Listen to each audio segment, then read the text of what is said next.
Look at this. 1, 2, 3. The new Jumanji has promised that it will be taking things to the next level. More body swapping, more Jack Black, and more smolder. But did it deliver?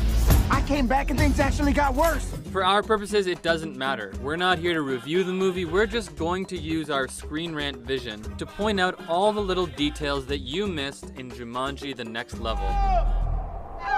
We're not gonna make it. Oh! Just like in the last movie, he finds the broken Jumanji game and starts poking at it. At that moment, we hear the fateful Jumanji drums begin to sound. It then cuts to Nora's restaurant, where the whole gang is eating and celebrating after making it back from the game, when all of a sudden a bunch of ostriches race past the restaurant.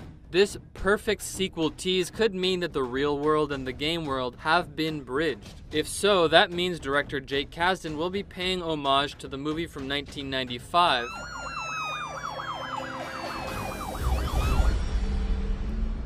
Too often, Marvel movies tease the expansion of franchises by employing the post-credits scene tactic. Though Marvel's universe is seemingly endless, we're wondering if the Jumanji universe will also be expanding soon. If the director is entertaining the idea of going back in time and drawing influence from the past, we wonder if he will also pull from some other sort of Jumanji movies and intertwine them. Does the name Zathura ring a bell for anyone? In 2005, the movie Zathura: A Space Adventure came out, and it was basically Jumanji in space. In it, some kids discover a mysterious board game, but instead of being sucked in, they are transported outside of the stratosphere. Will we be seeing elements of this in the upcoming films? According to Jack Black, Jumanji in Space is unquestionably the second installment in the franchise, which means that the next level is Jumanji 4. This opinion is definitely an outlier, but Black seems convinced. Why is he so down for galactic Jumanji?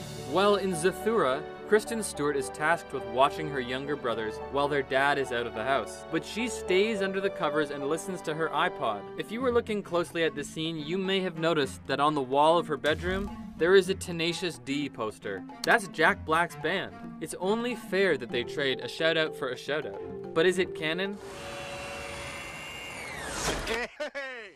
That question has become a lot more important now that Jumanji is trying to build itself a cinematic universe. The new Jumanji brings back the original in the post-credits scene, so why not cross over into the Zathura-verse?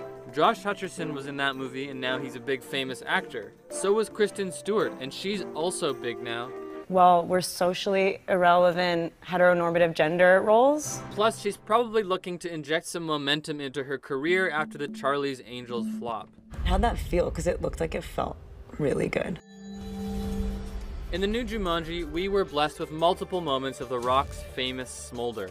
For those of you who don't know, there is an extensive history behind this that rivals even Zoolander's blue steel. It made appearances throughout The Rock's wrestling career. Whether it was just a normal close-up or a look he gave the camera after completing a textbook body slam, the eyebrow was working overtime. In the movie Be Cool, his character Elliot even uses it to prove his acting skills to John Travolta. We're happy that the next level didn't forget to feature this particular talent of his. Boomerang, smoldering intensity.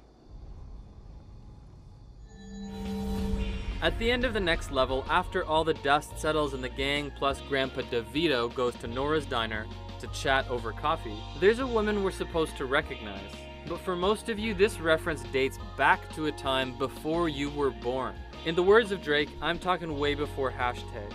All the way back to the year 1995 when the first Jumanji came out. The main characters of that movie were named Peter and Judy, and their parents had died in a skiing accident. They fall under the care of their Aunt Nora, who brings them to the now famous house. In real life, she's the actress Bebe Neuwirth, who's known for her role in Cheers, but also for being a Broadway icon. She makes a quick return here as the person who buys out Danny DeVito and Danny Glover's diner. She also falls victim to the now DeVito smolder. You may have also noticed this one in the first Jumanji movie, but the game's non-player character is named Nigel Billingsley. He's the one who has a